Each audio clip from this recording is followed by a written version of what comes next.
Off-season edition of the Hoops Royalty Podcast. I'm King Jemison, alongside, as always, my brother, Karna Venkatraj. What's going on? And Karna, it is the first off-season edition. That means the Denver Nuggets are your reluctant NBA champions. And I say reluctant because NBA Finals MVP Nikola Jokic never once smiled in the aftermath of his epic triumph. He almost cried tears of sadness, not joy, when he found out he had to wait a few more days for the championship parade. Although I did see that he had a great time at the parade today, so I'm glad he stuck around. But the man just wanted to get back to his family, his horses, and his home country of Serbia. But he has clearly earned it. Jokic averaged 30 points, 13.4 rebounds, and 9.5 assists in the postseason. Truly one of the great postseason runs, not just in recent NBA history, but in all of NBA history. Which brings me to my royal decree, Karna. Are you ready? Right off the top. I'm ready. Jokic has surpassed Giannis and KD for the title of the best player in the sport. That's right. My royal decree is Nikola Jokic is the best player in the NBA, and he gets to wear that belt until someone takes it from him. And that might be a long time from now. Karna, are you stamping this royal decree? I'm stamping it. I think he is the best player in the world right now. The only caveat I'll give you is this.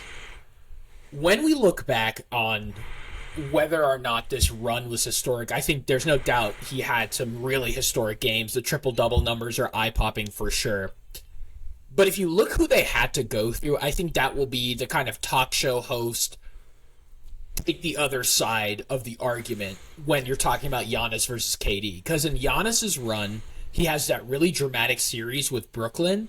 And I think in a lot of ways, there's a lot of forgettable moments in this stretch for the Nuggets, right? They don't really play anyone up to their level, which is a testament to how great Nikola Jokic is, don't get me wrong. But do things change if Giannis doesn't fall on his back and have a lower back contusion, right? Does it change if, the Bucks are able to beat the Heat in that first round series and go through? I think that definitely throws a wrench in it, and I definitely think when you look back on the Nuggets, a lot of the naysayers' argument, which isn't necessarily my argument, but a lot of the naysayers will say, well, I mean, who did the Nuggets really play? An aging LeBron's Lakers? That's really the best team that they probably saw throughout the Suns were the best team that they saw, but I mean, their chemistry looked off. It didn't look great. KD kind of looked old in that series. Devin Booker just didn't show up. But I think that 2021 Bucks Nets series where KD foot on the line is the only reason that they don't go to is the only reason the Nets don't go to the championship. You have KD and Harden on that team. An all-time great team. So I think that there's that caveat, that wrench that you say maybe Giannis's run was a little bit more impressive just from an opponent standpoint. But, I mean, he dominated every series. Nikola Jokic dominated every series. So I don't know how you could take anything away from the man. He's the best player in the world. It just might come down when we're, 10, 15 years from now when we're evaluating legacies. If they both stay at one ring, which I doubt they will, maybe people value Giannis's ring just a little bit more than Jokic's ring. But I mean, he's the greatest player in the world right now. Yeah, I think they are undeniable. Oh, it's undeniable. Yeah. And I think what you just said, yes, people are going to value Giannis's one ring more because I don't see Giannis getting another one with this Milwaukee Bucks team unless they make major changes. On the flip side, who's stopping the Nuggets? I mean, there's going to be lots of good teams in the NBA. The Grizzlies. The Grizzlies have a lot of work to do to be on the Nuggets level. I think we're going to get to that. The whole second half of this podcast is going to be a Grizzlies off-season edition. So looking forward to that. But, yeah, I don't see anybody in the West who right now can stand up to Denver. I don't think the Lakers have the mechanism to make enough changes. Don't believe even a player like Kyrie would push them over that hump because, I mean, what are the chemistry issues there? I think the Warriors may have hit their peak. Seems like they're on the decline, and I don't know if that decline is catching up to the Nuggets. We said that before, though. We've said a it discussion before. It has, and then the Grizzlies are obviously one of those teams that's positioned with a young core to compete with them for the next 3 to 4 years.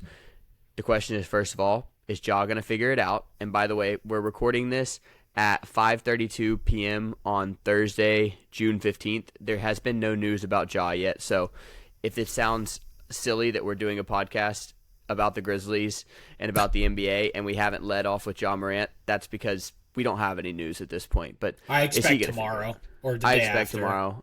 Yeah, I expect tomorrow because the parade's done. It's time. Like this guy's gonna be the face of your league. I don't know why Adam Silver is really like the anticipation is almost getting more news at this point. And maybe I'm in a Grizzlies Twitter hole, but like it's at this point it's just like drop the news, man. Like yeah.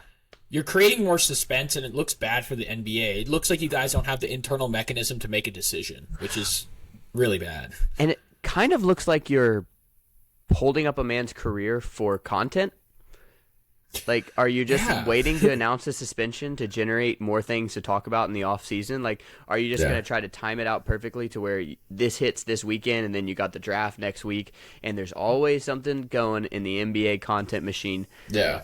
That's not fair when you're holding a man's season over his head, but I digress. Holding a city's season over its head. Like, I mean, Memphis has, the USFL team? Like, that city lives and dies by the Grizzlies, and it's from a sports perspective, so it's like, come on.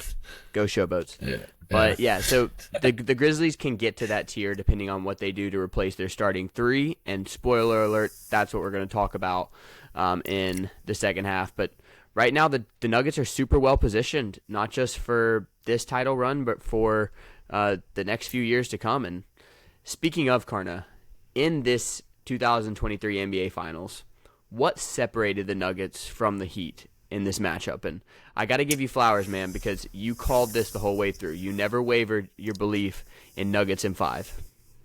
Yeah, I mean, it was one of the few things I got right this postseason, so that felt good. I'm pretty sure I said Grizzlies in 7, so it felt good to get one back. I mean, dude, we could talk about role players, right? We could talk about a whole bunch of different stuff, but overall, and we will get into it about organizationally what was different, but the East is just kind of bad.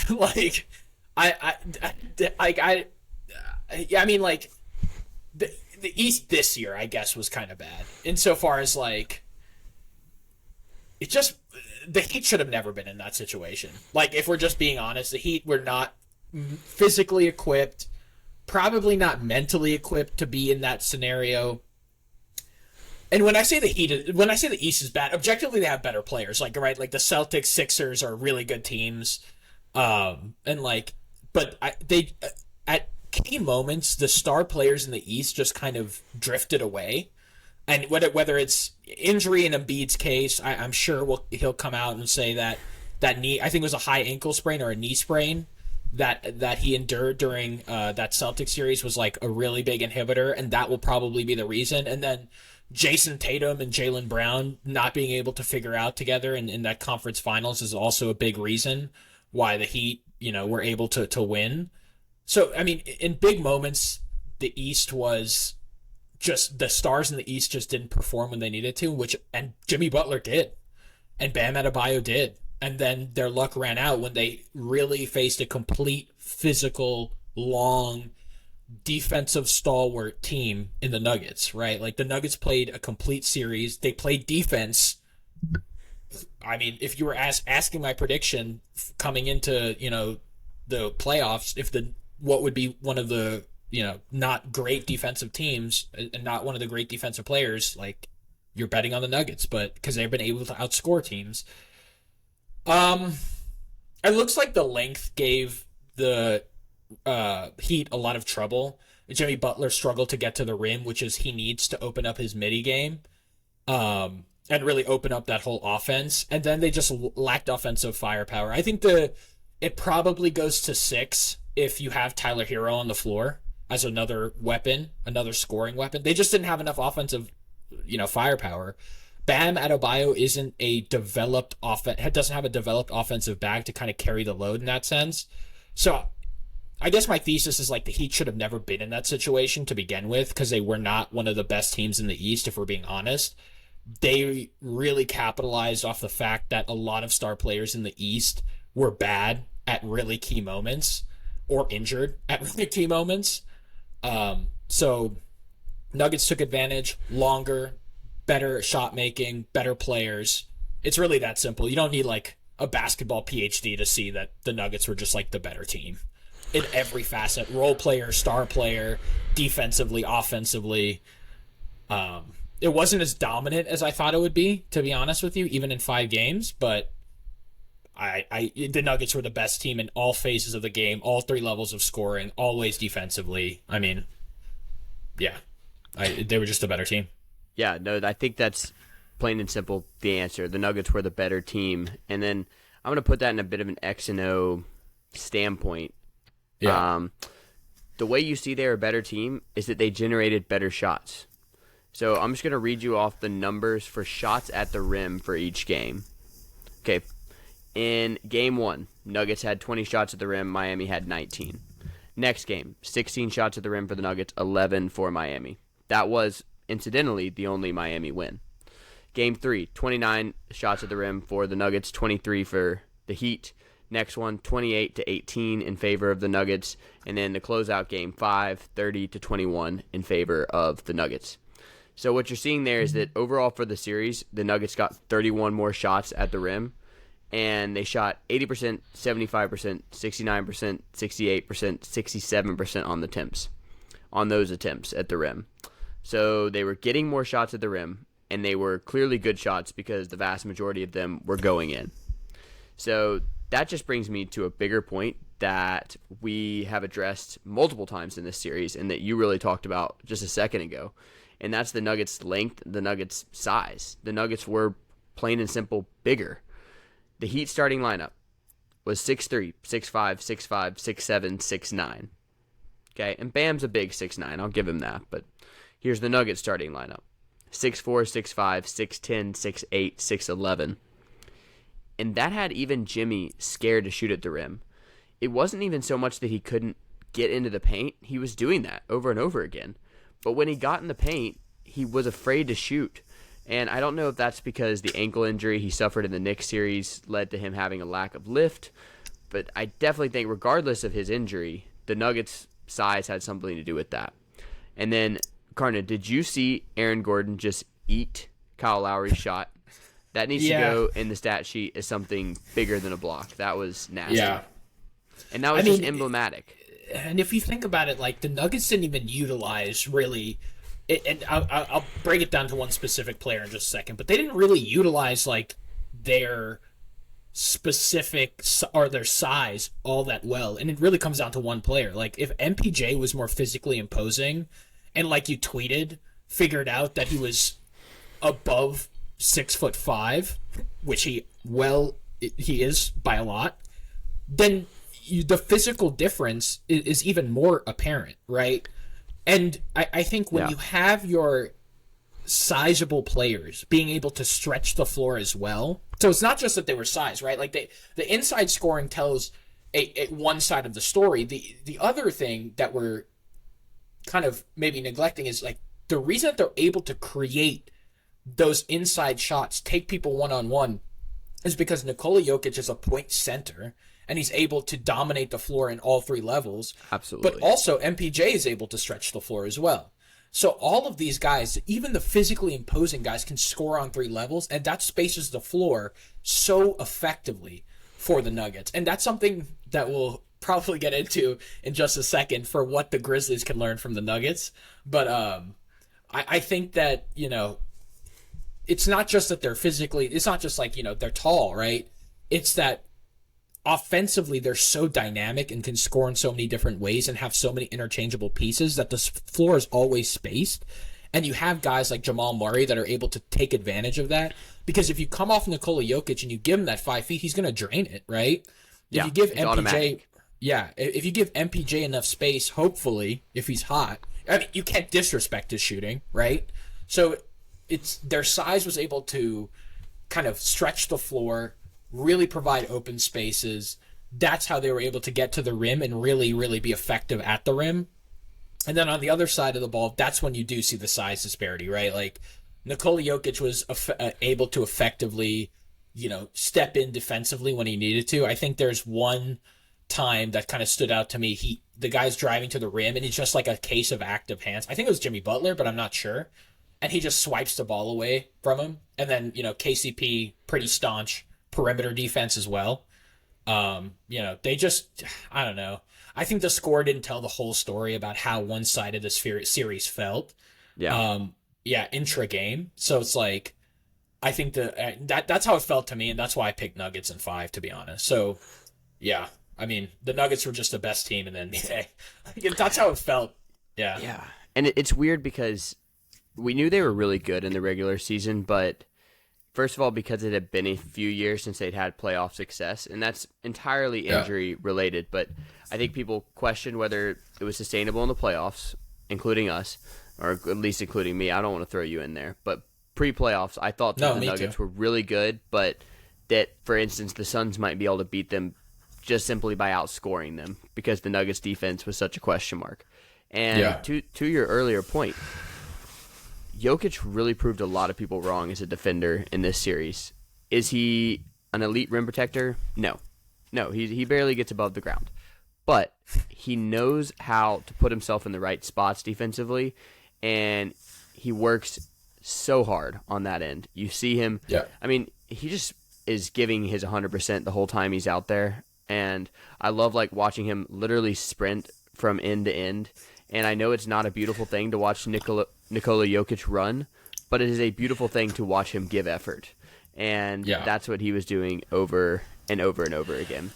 And then for sure, just offensively, the Nuggets were able to repeatedly exploit mismatches down low. They started off the series relying on Aaron Gordon down there, just saying, hey, nobody on the Heat is big enough to guard you, so just post up every time, and Jokic will find you. And then late in the series, you saw Jokic embrace his role as a scorer, and he was pretty determined late in the series to bully ball his way to bucket after bucket. He's just like, nobody can take me one-on-one. If you double team me, I'm going to find my teammates exactly where they like to get it. If you play me single coverage, it's a bucket time after time. So, Karna, I mean, it's really not any more difficult than that to dissect. The Nuggets were the better team, but I think what is a more interesting question is what lessons can other NBA teams, including, of course, our Memphis Grizzlies, take away from this Nuggets finals run? Is there anything that is maybe translatable? Yeah, you have a lot to say about this as well. So, I mean, Jokic, Murray, MPJ all picked within the organization, homegrown talent, along with solid, moves. But this is not just conducive to the NBA, right? The Nuggets are following a playbook that any sports team throughout the history, any dynasty that's recently, whether it's the Braves in the 90s, whether it's, well, I guess besides the Yankees, but some of those early 2000s Yankees teams, you build a strong core, you put interchangeable pieces around that core, doesn't matter the sport, right? And then even the Patriots, right? They built like this too. They built dynasties based off of developing homegrown talent. And then when you have a deficiency, put in a solid, role players behind that deficiency, right? When when Wes Welker went out, you got Amendola and Edelman. When, some of those Braves guys started to get old, they interchanged them with other new prospects. It's a time, any good organization, whether it's business, whether it's sports, whether it doesn't matter, right? Whether it's education, has a deep bench of talent that's homegrown. And the era of buying contracts in sports and buying good teams, I think, is over. To sports, the free agents have priced themselves out of almost any sport, right? I think that the Nuggets are a really good example of you have a solid homegrown core and you start to put role players around them that can be interchangeable, be flexible, play a bunch of different roles, i.e. Aaron Gordon, and then you're able to win a championship that way. Now, one thing you cannot learn from the Nuggets, and it's a really big element of luck, is how well Nikola Jokic has turned out for them, right? You could say, well, that scout deserves, a Hall of Fame bid or whatever, but no one could have predicted how, translatable his skills are, how transcendent he is in a lot of ways. So it's a combination of a tale as old as time, which is strong core, build around that core, but also striking gold, right? Like, there's nothing to be said. That being said, I think the Grizzlies it's not like they're spending a ton in free agency. They have their young core.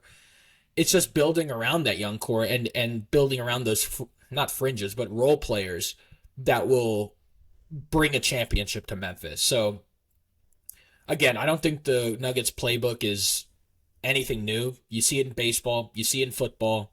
Heck, you see it in hockey, too. Right? That's really how the Dallas Stars have gotten so far in so many series. It's homegrown talent. So far? I don't remember watching them win a Stanley Cup. All right, enough. Enough. But getting far in the playoffs, it comes down to homegrown talent. Free agent contracts are just too expensive these days in any sport to be the way to win championships. And I think some teams that have traditionally won championships, again, I'm not in a baseball podcast, but if you look at the AL East right now, you're watching that right now. And the AL West too. There are teams that are trying to buy their way championships. It's not possible. You need homegrown talent and a homegrown core. And I think in the NBA, the Nuggets have one of the best cores. Yeah, that was the exact same lesson I took away. The homegrown word that you kept using is the right one. That when you draft well, all you have to do is add the right role guys. That's the big lesson I'm taking away, is particularly as it relates to the Grizzlies, because I think we both agree they have drafted well. Then you draft your core, and it's a lot easier to fill out 4 through 8 than it is to fill out 1 through 3 through free. So 1 through 3, really hard to fill out through free agency and trades. 4 through 8, though, now that you have the 1 through 3 in place through the draft, you can get those role guys sometimes for shockingly good deals. So let's talk a little bit about how the Nuggets built their roster. I mean, this has been a big story in basketball recently. Of course, we know they selected Jokic 41st overall in 2014.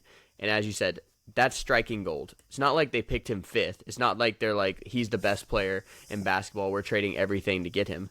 No, they're like, they valued him slightly more than the rest of the NBA did, and that was still as a second-round talent. But they struck gold there, and then 2 years later, they draft Jamal Murray 7th overall. 2 years after that, 2018, they draft Michael Porter Jr. 14th overall. So there's your big 3, okay? I mean, honestly, it's mostly a big 2 with Jokic and Murray, with MPJ kind of a hanger-on there. But I digress. Then the big deal that turned them from middle-of-the-pack Western Conference team, capable of a conference finals run, but probably not a championship contender, the big move came in March 2021 when they got Aaron Gordon for Gary Harris, RJ Hampton, and a first-rounder. And honestly, at the time, people might have said, okay, like Gary Harris, good player, RJ Hampton, developmental player, and then a first-round pick for Aaron Gordon. I don't know. I mean, at the time, I don't think it was such a clear win for the Nuggets, but Karna, how does that trade look now? It's an all-time fleece. It's a fleece. Yeah. I wanted to ask you, how many rings does Aaron Gordon need to win for this to be like an all-time fleece? Like, it's got to be like, because there's not too many like really bad like there was like Cowboys Vikings for the Herschel Walker stuff. Like that was an all-time fleece, right? But like there's not too many of those in NBA trade history. I mean, like I guess you could say like Hornets trading Kobe. But like how many rings does Aaron Gordon need to win for it to look really bad to the Magic? Because RJ Hampton, go for it. If he either becomes an all-star, which he's very close to right now, or they win another ring, I think it's already going down as an all-time fleece. It's just so tough to like look at that and be like, because the Magic are building an awesome a good young core too. Yeah. Paolo Banchero. Could you imagine if Aaron Gordon was part of that? I know. Like a solid veteran presence, a guy who can guard 3 through 5, alongside Banchero, has length, size, and we saw it firsthand in FedEx Forum, such a deep offensive bag. I mean, they would be great. I know this isn't a Magic basketball podcast, but the Magic messed up, and RJ Hampton going to the NBL was an all-time stupid move. I don't agree with people going there. I think it's dumb. I think that like with how professional college basketball is, I think it's dumb to go to the NBL. I think he was dumb for it. And now there's so many other avenues in the United States too, particularly with the G League Ignite, with what you could do in high school. There's just more options to get a semi-professional or professional environment in the United States. So, yeah, that is now an all-time fleece. But really, at the time, it was just the Nuggets making the right deadline move, where you are getting somebody who doesn't fit that other team's timeline. The Magic are tanking. They know they're years away from contention. This was before they even had Paolo Banchero or even Franz Wagner. And you strike when the iron's hot. You take away one of those guys who Aaron Gordon is never going to be the best player on a championship team, but he's an amazing third or fourth player on a championship team. And then they kept on adding the right kind of guys when this past offseason they got KCP, Kentavious Caldwell-Pope, and Ish Smith for Will Barton and Monte Morris. That was in the summer of 2022. And honestly, a lot of people probably saw Morris and Barton as the better end of that deal collectively, but this was about a fit over talent kind of situation. The Nuggets knew they didn't need a primary ball handler like Monte Morris or a guy like Will Barton who needs the ball in his hands more to be effective. They needed a 3-and-D off the ball guy, and that's KCP through and through. He's perfect in that role. And then, to make matters even worse for the rest of the Western Conference, they got Bruce Brown for like $6 million. I don't know how anybody watched Bruce Brown on the Nets last season and thought, yeah, that's a $6 million guy. I mean, he fits so many little holes on your roster, and I know he's undersized, but he can hit shots, he defends, he rebounds, he passes, and he was the glue guy. And these are like the smaller role players that teams need to start like valuing more in a lot of ways, where it's like there are many times where KCP and Bruce Brown played championship basketball, right? Whether it be Bruce Brown's putback or KCP's steal, these guys were making plays when you needed to. Yeah. And smart basketball players are so important.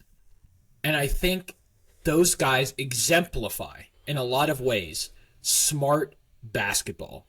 Now, has KCP and Bruce Brown always played smart basketball? No, but if you put them in the right system and allow them to play to their strengths, they are able to make very smart basketball plays, and that's exactly what we see all offseason for the Nuggets. Yeah. Having guys in a system, having guys organized was really the hallmark of this Nuggets offense as well. Yeah. And long story short, it's just way easier to draft your stars than to sign or trade for them because, as you said, the finances just work out so much better if you draft your stars.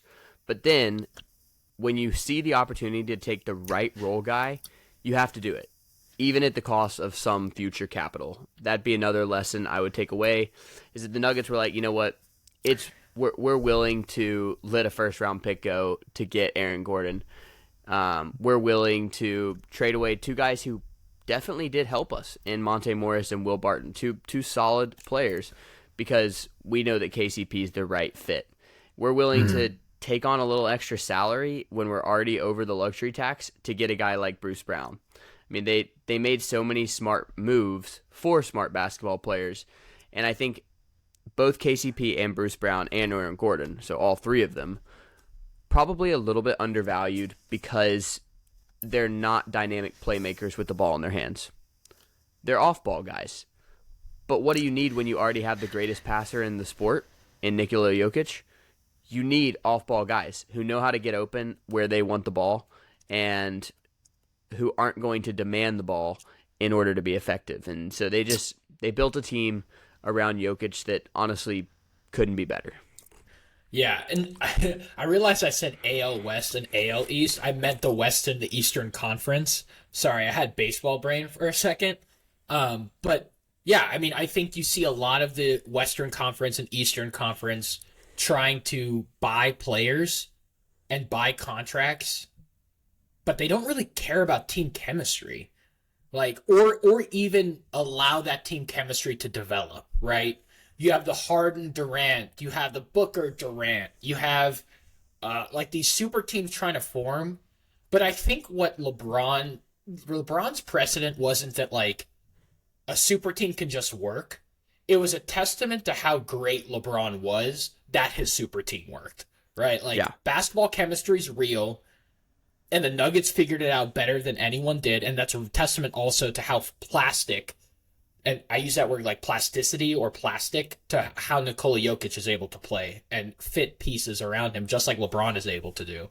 So I think those players should be valued at a premium, players that make everyone better around them, and that's how you start a super team. Like Kevin Durant's a great all-time player. I don't know if he makes every single player around him better. And I think Nikola Jokic and LeBron do. And I think that's why Jokic has taken the mantle of the best player in the world as well. That's another reason. KD makes your team better because he fits any system, but Yeah. he's definitely not the level of playmaker for his teammates that Jokic Yeah. or LeBron are, and that's why, when you get a Jokic who can fit with anybody, but then you also have Jamal Murray who's been with him for since 2016. So Yeah, exactly. you're talking about some deep chemistry there that's been built over years and years and thousands, if not millions, of reps. So you saw that on display over and over again. And honestly, it was hard to be mad about that Nuggets run. Honestly, made me feel better as a Grizzlies fan because I'm like, didn't matter if we got through the Lakers, didn't matter if we got through that next series. Like it wasn't going to go well. The Warriors, maybe it was a different story. Like maybe the Grizzlies could have avenged that loss last year, but it ultimately didn't matter because the Nuggets were too good. They were going to win the West. Yeah. But let's transition to the Grizzlies offseason because they want to be on this championship stage next year. And if not then in the next 2 or 3 years to maximize this Ja, Jaren, Bane window. But to get there, they got a lot of roster work to do, a lot of work. And the first order of business is securing a starting three. They are not coming back with Dylan Brooks, not re-signing him under any circumstances. So it's what we've heard. Surprise. Okay? So they got to find a starting three. It's great to say goodbye to your playoff villain, but what are you going to do to replace him? Well, that's the question we're going to talk about today. And I want to give major credit to Chris Harrington of the Daily Memphian, their Grizzlies columnist, for compiling an exhaustive list of possible options for the Grizzlies at that three position. You should definitely go check that out. But we're going to run through some of those names. Some of these we've already talked about. Some of these names are ones that will be new to our podcast, but you may have heard floated around with the Grizzlies elsewhere. And some may sound downright weird, like you have not heard that name connected to the Grizzlies at all. And there's going to be some names on here that we don't think the Grizzlies should pursue, but it's worth talking about it anyway. So let's just start with what the Grizzlies can offer this offseason because, there's two ways to get your starting three. I guess there's three ways. The first and easiest way is to just take somebody who's already on the roster, make him a starter. And I definitely think that's a possibility. Like, is it possible that David Roddy or Zaire Williams or Luke Kennard is your starting three on opening night? It is possible, but I don't think that's what the Grizzlies would like. So the first and probably most potentially helpful way would be through a trade. Like the best type of player you could get, you're going to have to get through a trade. So as Harrington pointed out in his column, what the Grizzlies would probably like to offer is a trade package starting with Tyus Jones and Zaire Williams. And between those two guys, you got a vet in Tyus Jones that could help almost anybody, backup point guard who's capable of being a starter. And then a project in Zaire Williams who's big. He's 6'9", 6'10", with great length, seemingly has an ability to shoot the ball, So he's a project. He has not shown really anything yet, besides some flashes his rookie years. So you got Jones plus Williams plus all of the Grizzlies' first-round draft picks and the Warriors' 2024 first round. So however many draft picks they felt like they needed to put into a deal, they probably could. And that would get you up to about $23.5 million in matching salary. So that's their primary trade package, would be Tyus plus Zaire plus however many first-round draft picks. But I definitely think it is possible that they might trade Xavier Tillman if a team needed big depth, or Santi Aldama may have among the most trade value on the roster because he's shown the ability to be a stretch four early on in his career.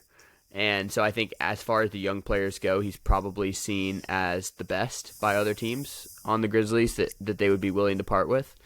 Luke Kennard certainly could be used in a deal, as sad as that would be for us. I mean, if people wanted last year's first-round picks in David Roddy or Jake LaRavia, that's definitely an option. And of course, the sign and trade for Dillon Brooks is something that they want to do, but that may be more of we're basically doing a sign and trade just to get back a traded player exception, just so we can bill that salary. It may not be as part of a larger deal because Dillon Brooks knows you don't want him back. Other teams know you don't want Dillon Brooks back. Dillon Brooks tanked his value this offseason. It's hard to see another team being like, yeah, we're gonna send you one of our players, and you're gonna sign and trade Dillon Brooks and send him to us. That seems like a bit of a stretch, but if that worked, you could take up to $21.2 million in sign and trade value for him alone. So if you found the right suitor, that'd be amazing. I just don't think it's likely. But yeah, so those are other players to look out for that could be traded. I mean, Karna, just talk about what you see as the Grizzlies' ideal trade package, and then what they're likely going to have to give up to get a strong starting three. I mean, they're going to have to give up picks, for sure, right? Because really, from the people that you listed, Santi Aldama is the guy that can probably, or Zaire Williams too, just based off physicality. They're young enough that they're projects enough, and they're going to get you some value, right, from this trade market. I think Tyus Jones will also, if you're looking for a backup point guard, I think his days playing a number one point guard on a championship contending team is over. Maybe on a tanking bad team, he can be the starting point guard, but definitely not on a championship contending team. So all that being said, if I'm a GM in the West or East and I'm not the Grizzlies, I'm looking heavily at Luke Kennard first, understanding that he might be more protected by the Grizzlies than other assets, and then I'm looking at Santi Aldama, mostly because of the size and ability to stretch the floor. That being said, I don't think his trade value is going to be very high. Based off of what I saw in that Lakers series, he got bullied a lot. He's just not strong. He needs to put on some weight. He needs to hit the gym. He's just not as physically as physical as you need him to be to really be effective guarding those stretch fours or guarding other fours and fives. So that being said, I don't know if Santi Aldama's trade value is going to be that high. So I think really where you see a lot of their trade capital for the Grizzlies lies in those picks. The question is, can you get something for Roddy, Aldama, Tyus, Xavier Tillman packaged, right? Can you go in and revamp a team's starting lineup with former Grizzlies players in some sort of package along with picks and get something of value back? And we'll go into specific details in just a second. But where I see the value is Santi Aldama, but overarching all of that, where you have to see the value if you're a GM in this league, is you have to be looking at those picks, right? You can take on the projects, sure, right?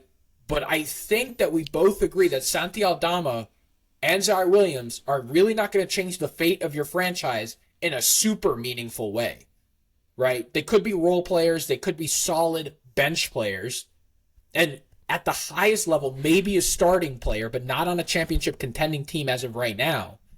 So really you're hoping that one of these picks materialize into something that can change the fortune of your franchise. Yeah. So that's where the trade capital is if I'm an opposing GM. I'm not looking at any of these players as serious franchise changers. And I'm not willing to give up a solid 3 for a guy who's not going to change my franchise materially and can only do it off the bench, maybe at best 20 minutes a game, right? Like half a game, right? So that's why I'm thinking about if I'm opposing GM. That is why the Grizzlies are going to have to put a lot of first-round picks in any deal for a really good player. And certainly for any deal involving some of the names we're about to get to that we're going to call the big fish that the Grizzlies have been trying to reel in for some time now, particularly this last trade deadline. So let's talk about what those trade pieces, which we admit are not the shiniest toys in the market, but let's talk about what they could bring back for the Grizz. So, Karna, some names that we or others have discussed are Jaylen Brown, Mikal Bridges, Pascal Siakam, and Kyle Kuzma. Jaylen Brown will require the Grizzlies to include one of Ja or Bane, so we already know that we're not doing that. They're not trading either Ja or Bane.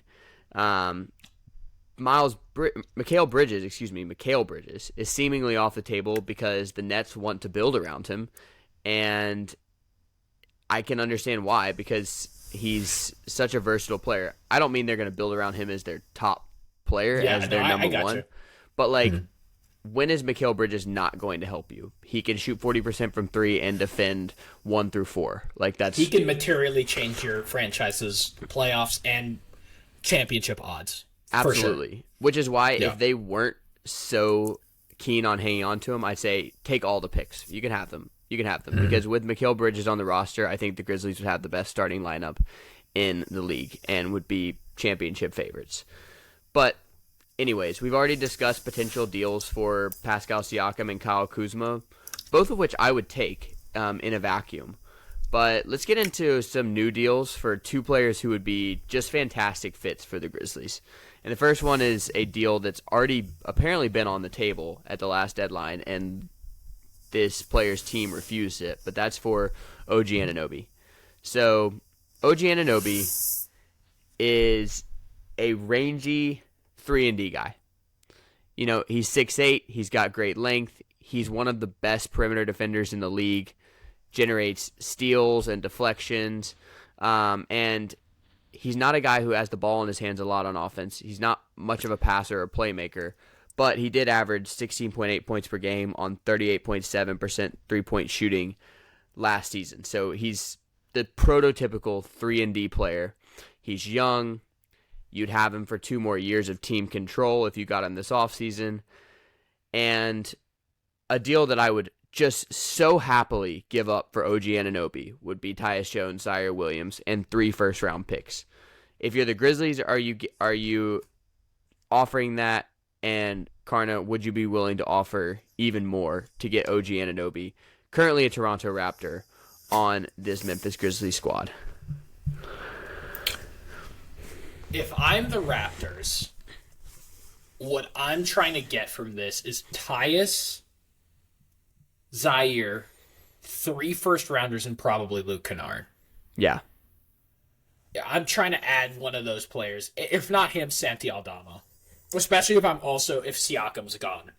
So, yeah. I mean, if I'm the Grizzlies, yes. I'm taking it. I'm hanging up the phone and I'm running to get the paperwork signed. But if I'm the Raptors, I'm coming back. I'm taking Luke Kennard. I mean, yeah. OG Anunoby, whether it's Memphis Twitter, I'm sure the Grizzlies front office have heard it. I mean, he's a perfect fit. He's exactly what we need.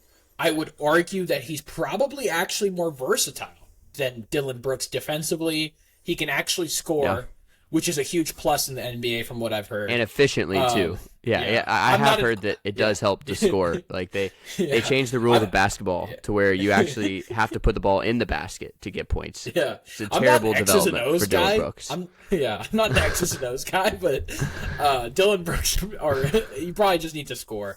That being said, OG Anunoby. If I'm the Raptors, I'm asking for Luke Kennard or maybe even another first round pick. I would go up to 4 for OG if I'm the Grizzlies. At 5, you're just talking about like a 5 first-round pick deal. It's just going to come back and bite you down the road. It's going to gut not just your depth now, but your depth in the future. It would be tough to give up Tyus and Luke Kennard, and that would also be a ton of salary. I'm not sure right off the top of my head if that would work financially, but those guys, I love them both, but you can replace them. You can find backcourt depth. You can't find a 6'8", 3-and-D guy like OG Anunoby without giving up a whole lot, both in your current roster and future picks. So, yes, we would both love Anunoby. Yes, we would both give up 3 to 4 first-round picks for him. But even with that, the Raptors may want to keep him because he's young, and you don't even know. He may develop into more of an on-ball guy. So let's get into another name, another young guy, maybe not quite as young. I feel like we know more about who this guy is going to become, but that is Cam Johnson. Included as part of the Kevin Durant trade, Cam Johnson came to the Brooklyn Nets at the trade deadline, and he's actually a free agent this offseason, but he's going to be way more expensive than the Grizzlies have salary cap to afford. But in a sign-and-trade situation, he might theoretically be available. As we said, Tyus Jones and Zaire Williams gets you up to $23.5 million for a potential sign-and-trade. And you'd probably have to include at least 1, if not 2 first-rounders. They might want a big. The Nets might want a big because their big rotation's pretty thin. So maybe you have to throw in Tillman or Aldama in the deal. But, Karna, how much would you be willing to give up? Talk about picks, talk about players for Cam Johnson.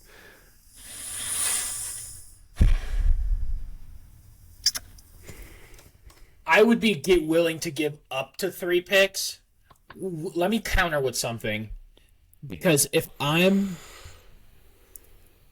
the Nets, am I not asking for Steven Adams? Or That's Brandon Clark? Yeah. So I don't know if they'd want Brandon Clark because I think any team is going to wonder. Any team's going to wonder if he's ever going to be the same bouncy player. I believe he will because we've seen recently players like Dwight Powell recover from an Achilles and become athletic players again, but it's going to take a long time. And as far as Steven Adams go, like the Nets seem to want to continue to contend, and so I guess he makes sense. But a 30-year-old center who's had major injury problems recently, I don't know if you want to add him to a young team. So that's why I didn't put him on there, but I do think that you might get calls or at least feedback. Yeah, from the Nets. no, he will. Yeah. He will. And I think he should be definitely in the discussion, right? So yeah, I would be willing to give up 2 to 3 picks. I think that you can have that right. Tillman or Aldama, you give them up. Aldama has more value in this scenario because he's able to stretch the floor, which they will lose if Cam Johnson leaves. Yeah, I mean, I think you have this right. I think 2 picks, Tillman or Aldama. If they want Steven Adams, they can have him too. Those are the players and picks I'd be willing to give up. 2 to 3 picks, Tillman, Aldama, and Steven Adams if they're looking for a big. Yeah, and I think that makes a whole lot of sense. That being said, he's on the older side of this. Yeah, 27. So if I'm in the Grizzlies front office, that's what I'm saying. I'm saying, look, if he's 25, sure, we'll give you 3 picks because we have his depth for a while. He's 27, and I know 2 years doesn't sound like a lot, but I'm 25 now, and I was 23 2 years ago, and I can feel the difference now. So I'm guessing. Karna, you've been an old man for like a decade. Yeah, I'm guessing there's a difference between 25 and 27. So yeah, I mean that would be my only thing. Is closer to 2 picks. If I'm over under 2.5 picks, I'm under 2. or under 2.5. And then I'll give up Tillman and Aldama for sure. Yeah, I like those deals. I would not give up Tillman, Aldama, and Adams because then like who's playing post for you. But like Yeah. if you want to include one, possibly two of those guys, and then a Tyus or a Luke Kennard, like it's expensive, but it's getting you the perfect missing piece. Just some stats on Cam Johnson. He's a career 39% 3-point shooter on very good volume. He averaged 18.5 points per game in this past year's playoffs and a career high 16.6 points per game in the regular season. He's a major plus defender, at least this past season. The Suns were 8.5 points better defensively with him on the floor. The Nets were 9 points better defensively with him on the floor. And he's 27, but with a sign-in trade, you'd have him locked up for 3 or 4 years, depending on the length of that contract. So, yes, you wonder if he's going to start to deteriorate at the end of that contract, but you're going to have him under team control for a while. I would definitely, if the money was right, be willing to give up quite a lot for Cam Johnson, talking like 3 first-round picks, 2 or 3 players. But Karna, those guys, Cam Johnson, OG Anunoby, they're great fits for a reason. They're excellent 3-and-D guys who don't need the ball much. In other words, the kind of guy every NBA team is looking for. So that's not likely going to work out. The Grizzlies are not likely to get either one of those guys.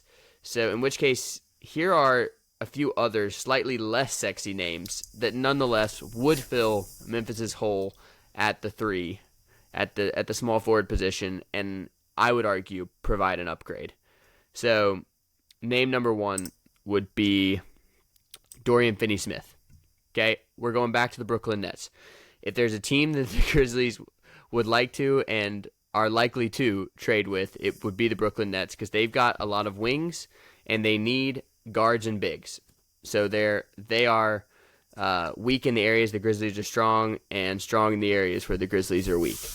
So with Dorian Finney-Smith, you might not even have to give up a pick because Tyus Jones, really a Tyus Jones swap for Dorian Finney-Smith works directly with salary. And honestly with fit too, because I think the Nets would like to have Tyus Jones as their starting point guard potentially.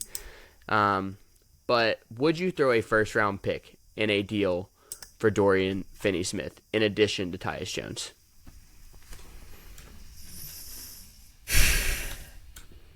I mean, you have it in here, but the Mavs defense gets considerably worse if you take him out. So I think you can circumstantially say that he's a pretty good defender.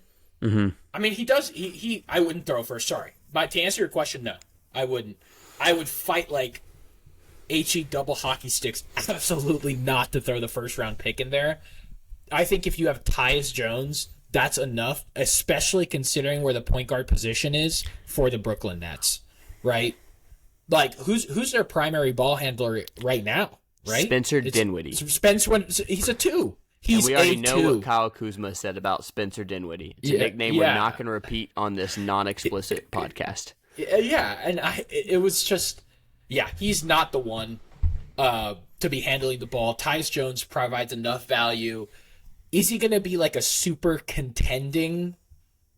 Like, are you going to win a championship with Tyus Jones as your point guard? Probably not. That being said, the Brooklyn Nets are not in a position in 1 year to win a championship, especially out of the East. So, I'm doing that deal. I'm doing that deal. No first round pick. Yeah, I would not want to throw a first-round pick in there, except the caveat is this year's first-round pick is number 25. We're going to talk about it hopefully next week. I don't really know what the Grizzlies intend to do with that pick anyway. Not sure if they know. So if it was a question of this year's first-round pick plus Tyus Jones for Dorian Finney-Smith, I actually think I would do that, reluctantly. And if it was Tyus Jones, no first-round pick, but plus a Jake LaRavia, not Santi Aldama, but Kenny Lofton, if they really wanted that. If they really wanted... All right, you're going to really give up the Wemby stopper? You're gonna give I up mean, the it's risky. Stopper? It's risky. That's crazy, the Spurs would dude. be thrilled that you got him out of the West, but Tyus Jones plus a young player, I might also do that for Dorian Finney-Smith. He is a career 35.7% three-point shooter. In other words, a lot better than Dylan Brooks. He has been at nearly 40% on high volume over 2 complete seasons, 2020 to 21 and 21 to 22. And he's a low usage offensive player. He averages just 8.3 points per game. That means he's the opposite of Dillon Brooks. He's efficient and doesn't shoot very much, whereas Dillon Brooks was inefficient and shot a lot. So I think he actually fits really well with the Grizzlies. And the stats don't show that he's an elite defender. He's not, but he's highly respected across the league as a defender. And it's not a coincidence that the Mavs defense totally cratered once he was traded to the Nets. He's 6'7" and a solid positional rebounder. So he's 30 years old, which is a bit of a concern, but he's under contract for at least 2 more years with a player option as last year, which is both good for the Grizzlies. You have him under team control. I mean, he's not that old, so you think he'll still be valuable. He provides a veteran presence, but also he doesn't fit with the Nets timeline. So as you were saying, I don't really know why the Nets would be desperate to hold on to Dorian Finney-Smith. I think he could be the Grizzlies' Bruce Brown, or like the Knicks' Josh Hart. I know they didn't go as far, but he was another player who unlocked so much for them. Like Bruce Brown isn't a high-volume player, but he's the perfect connecting piece and a tough defender that brings the most out of the rest of your team. I think that's what Dorian Finney-Smith could be for the Grizzlies. But yeah, I mean, I think like we talked about, right? Like, we have our core. We don't need to go swing for the fences, right? It's about putting the right pieces around that core that has A, been the problem, and B, well, I mean, not been a problem, but just hasn't worked, hasn't gelled the way that we needed it to win a championship. And, you know, there's extenuating circumstances, but at a certain point, you know, it's just, you got to make it work, and Dorian Finney-Smith can make it work in a lot of different ways. Yeah, he certainly can. Yeah. And another guy that I think could make it work in a lot of ways, and that could be available to the Grizzlies, albeit in a much more expensive deal, would be Jerami Grant.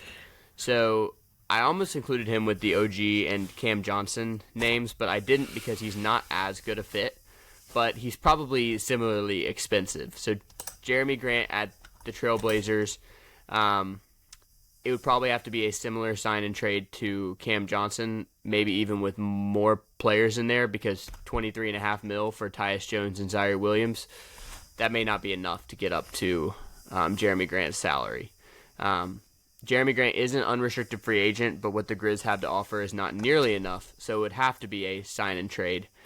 So maybe the Blazers, being a bad defensive team, would be interested in Dillon Brooks sign and trade, double sign and trade with Dillon Brooks and Jerami Grant, add in Tyus Jones in there, first round pick, maybe you're doing something. But Grant is 6'8". He averaged 20.5 points per game last year as a 40% three-point shooter on solid volume, 5.8 attempts per game. Only 4.5 rebounds per game, which is a bit concerning given his size, but he's a plus defender. So, Karna, I think if you could get Jerami Grant for $25 million-ish, like Tyus Jones plus Zaire Williams plus one other player, name the young player that they want, I'm interested, but I'm afraid it's not going to be that much. If I'm the Blazers, he turned down a 4-year, $112 million extension. Forget the salary for a second. If I'm the Blazers, I don't want any more young players. Like, so there's one of two ways that this Blazers franchise can go, right? You either stick to your guns, Damian Lillard, you have a high round draft pick. What are they, third or second? They are third. Yeah, third. So you're getting Scoot or Darius, or Brandon Miller. Brandon, right? Yeah. So it's like, at that point, are you gonna sign and trade Jerami Grant for anything but picks?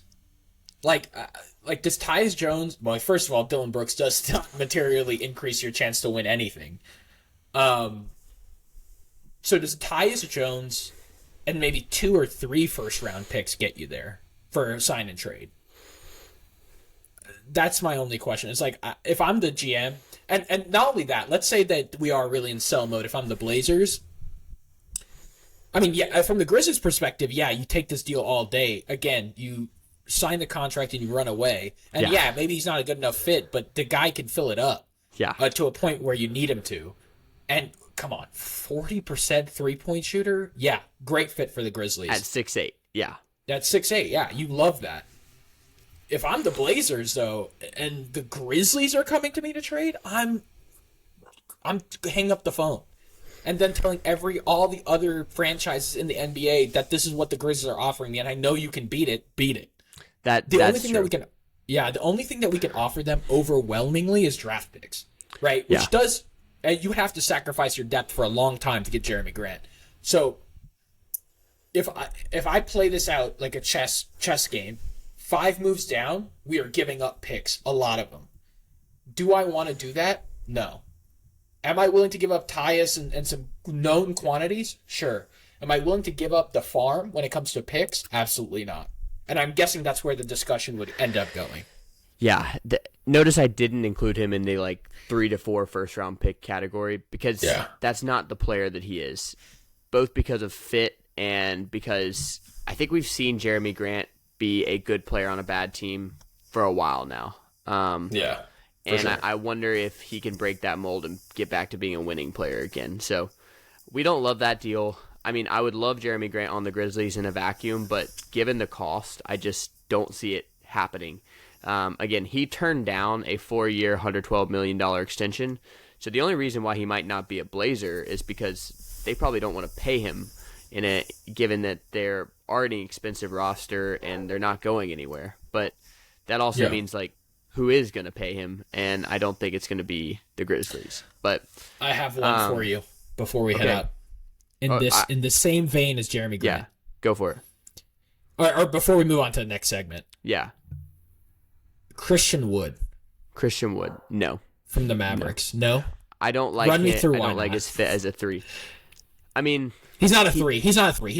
He's He's a discount Jaren, right? He's not a defender actually, but he's a big who shoots threes. He stretches the floor. Himself. No, he definitely can. He's probably a better 3-point shooter than Jaren. He can Much create better. for himself, but he's not at all a defender. He doesn't fit as a 3. If the Mavericks were looking to give him away for nothing, then sure, we'll take him, put him on the bench, and he can come in and score 15 a game off the bench in 25 minutes. But I don't see him fitting with this current Grizz roster. Are you not willing to give up some picks for that? Just that. I'm not saying he has a high. I'm saying he's doesn't have a high trade price. It will be picks, right? If the Mavericks are like, we are tanking and all we want are picks, and they're like, okay, 2 first-round picks get you Christian Wood and Tyus. What about 2 picks and Tyus? Oh, they want a Jalen Brunson replacement. Interesting. On the spot, I'm going to say 2 first-round picks plus Tyus for Christian Wood, a guy who seems to tank your culture and defense, is not a good idea. So, no. I agree. But he's a former Rocket, so I just thought it would be funny to talk about. Of course. Well, former Rockets, we know that they know how to play hard. They know how to play defense. Yeah. They're good for team chemistry. All Dylan Brooks, future Rocket. So, honestly, this is a totally different discussion. I think Dylan Brooks could really help the Rockets. I think he would actually be a great fit there. And the only thing that makes me mad is they have cap space. They're not going to need to do a sign and trade. So it's going to mean he walks from nothing from the Grizzlies, and that's not good. But I digress. One more trade target, and then we'll briefly touch on free agency before getting out of here. Trade target, Bojan Bogdanovic. So he's on the Detroit Pistons. He's been relegated to being the best player on a bad team after being a good player on a contending team in Utah for a while. If the Pistons were interested in dealing him, which they probably are, would you be willing to give up Tyus plus Zaire or any of the other young players plus a first-round pick for Bojan Bogdanovic? Yeah, I mean, he's not as good defensively as some of the other options that we've talked about, but he's able to stretch the floor. He does all the things that we need him to. I absolutely would. One thing I will push back on Cade Cunningham is the best player on that team. I love that guy. You Oh, can't well, he tell was me out anything last differently. year. No, obviously, Yeah, Cade yeah, Cunningham. I'm yeah, just saying, yeah. like last year, Yeah, yeah, yeah. Bogdanovich I see what you're was, saying. Yeah. I believe, their leading scorer because they really had nothing. And I think it must have been. I don't know. I don't know if it was cathartic for him to be the guy or if it was just nauseating and he felt like he was in a fever dream because he was just a year removed from I mean, being he's on 34. contending He wants to win a teams. championship. Like, Yeah, yeah, he's 34. He wants to win a championship. but he's a career Yeah, elite, 39.6 yeah, three-point shooter. 41% last year. I mean, yeah, I would love to have him on the team. Would I give up a ton of like younger core players? Absolutely not. No, I wouldn't. He's 34. He'll have maybe 2-3 good years, maybe 2 years left of good basketball for the Grizzlies. I mean, can he help us win in the short term? Maybe. Do I think he tips the scale against the Nuggets? Which, if I'm the Grizzlies front office, that's how I'm also weighing some of these trades. Am I That's your measuring sacrificing some of my stick. cores? Yeah. If I'm sacrificing some of this core, they really, really have to, and some of this potential, in whether it be a draft pick or a young player, they have to really be able to move the needle. I don't think Bojan does. He's suspect defensively. I don't know what his injury history is, but he played 59 games last year. So I would be very, very hesitant to throw a lot of capital at him when there are better options out there. Yeah.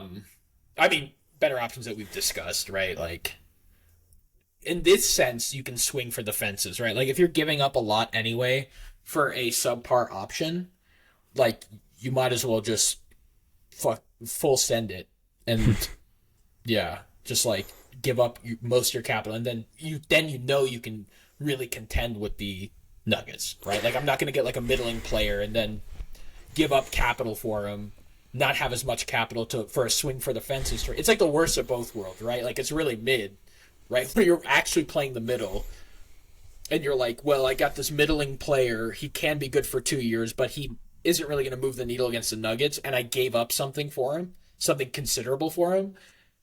Or am I going to use my picks for like my future, or am I going to give up all my picks, right? Like, you don't want to play in the middle there. Does that make sense? I lost you for a second, but now I understand what you're saying. Yes, and Yeah. that's why I also am not pursuing a Bogdanovich trade if I'm the Grizzlies because He's just not good enough. Yeah. I mean, he's a really good offensive player. Averaged almost 22 points a game on good efficiency last year.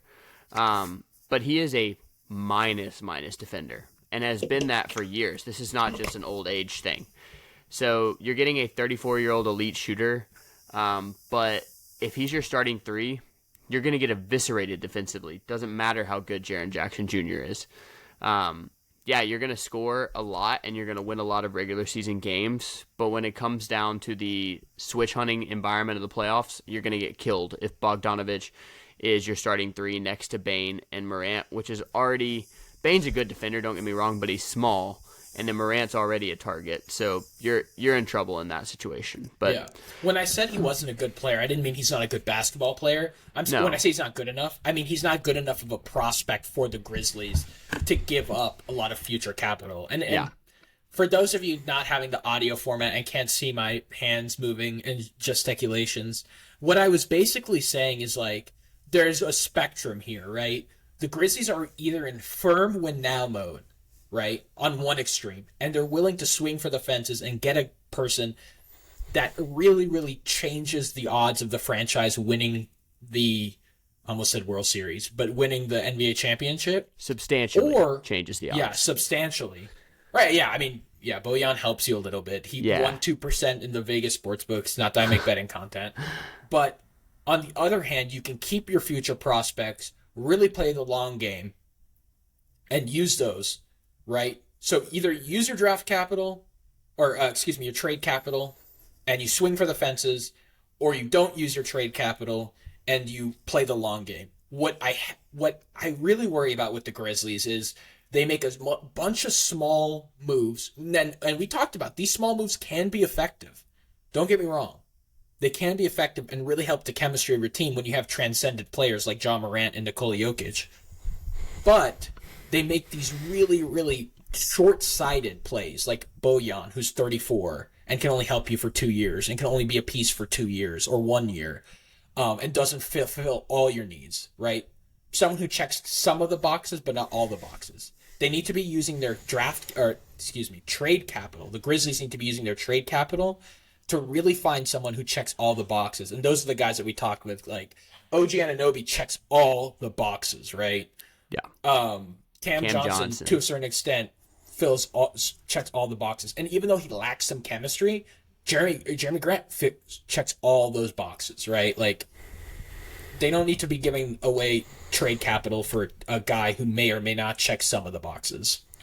If Bojan was available at the trade deadline and at this point, let's say that Ja's back. For some reason, the Pistons decide they want another point guard, even though they already have two in Cade Cunningham and Killian Hayes. If it's like Tyus Jones plus 1 first-round pick for Bojan, and he's going to come be your bench gunner at the trade deadline, that's awesome. Let's do it, and let's go for the championship this year. But as an off-season trade where it's going to be already inherently more expensive, you're not going after him. So, Karna, what do you say we just like tease the free agents just very briefly now and then really get into that next week as a caveat to the draft stuff? Okay, so we'll do that. So we talked a lot about trades. We'll wrap that up here in a second. There is another avenue for the Grizzlies to fill that starting 3 void, though, and that is through free agency. The problem is that all that the Grizzlies have available to them is about $12 million via the mid-level exception. So the names you're going to get for $12 million in this year's NBA, it's not that great. But we'll talk about some of those names next week. But for right now, let's wrap it up with this, Karna. What is your favorite deal that we've discussed so far in terms of the bang for your buck, what you're giving up and what you're getting, and also just the player that you think fits best on this Grizzlies team that might theoretically be available? I'll give you 1 and 2, and I'll make it quick. Cam Johnson, I think OG Anunoby is the best. I think it tips the scales on whether it's too expensive or not. So I think that one's obviously the best fit, but the ones that are probably more value focused and will lead to a even scale. Cam Johnson, the sign and trade, and then I really, really, really like Jerami Grant. I really like him. I like the way he plays. It would be on the expensive end, yeah, but he's a guy that materially moves the needle. What he can do on defense, what he can do on offense, he gets you closer to the Nuggets in a big, big way. So on my end, the number 1 player I would love to see on the Grizzlies is Mikal Bridges. That's not happening. So number 2 is really like 2A, 2B. OG Anunoby and Cam Johnson, for different reasons. I love both of them. Would be willing to give up 3, possibly 4 first-round picks for both of them, particularly considering you own the Warriors pick next year, so you could throw that one in there and you're not actually losing one of your own picks.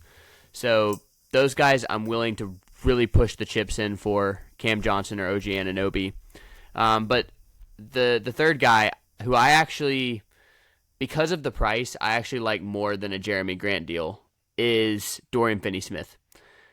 I think Jerami Grant is I know he's a much sexier deal, and I think he's a great player who could fit well along the Grizzlies. But at the price you're going to get him, given that he's entering free agency this year, so he's going to be re-signing for something massive, something that's going to really push you into the luxury tax most likely. And we'll see if Robert Pera is actually willing to pay that or not. I just don't think – I hope so. But not a billionaire, so I can't – I cannot say what that would be like to pay the tax. Seems like it works. You got to be a taxpayer to win championships these days. Just saying, Robert Pera. But anyways, I don't think that Jerami Grant's the guy you should be going into the tax for. And I think Dorian Finney-Smith, to me, seems like the Grizzlies' Bruce Brown. A guy who just fills all the little holes that your roster had in such an underrated and inexpensive way, such that you actually still have all your trade assets remaining, basically, to go make a bigger move later if you need. I think he's a solid upgrade. Dorian Finney-Smith would be a solid upgrade positionally for the Grizz, somewhat like Steven Adams for Jonas Valanciunas a couple seasons ago. You're giving up a more productive player. Jonas Valanciunas definitely more productive as a scorer than Steven Adams, but you're giving up a more productive player to get a better fit. Steven Adams doesn't need the ball as much as Jonas is a better screener. That made him a better fit, better rebounder too. So I would definitely do the Dorian Finney-Smith deal if something for Cam Johnson or OG Anunoby doesn't work out. Karna, any final thoughts for this very long but very fun episode of Hoops Royalty? No, I think we covered it, and I'm excited to go to the NBA trade. Oh my God, NBA draft, and get further into the Grizzlies offseason. So look out for that, guys. Yeah, we'll do some content on the Grizzlies draft and free agency prospects next week. But for now, that'll do it for Hoops Royalty. Stay tuned for more Royal Hoops takes live from the 901.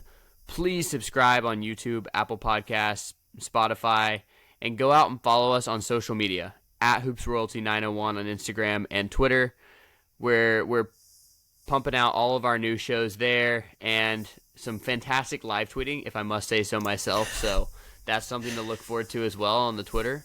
And our Instagram we have help with, so it actually looks good. It would be tough if it was up to only us, but we're all working together with a team. Shout out to Megan Jimison, my wife, and Kate Pitcher, both of whom have helped us make that Instagram look really good. But anyways, thank you all for listening. Go Grizzlies and go Guardians, and have just a wonderful Juneteenth weekend. Have a great time, guys. See ya.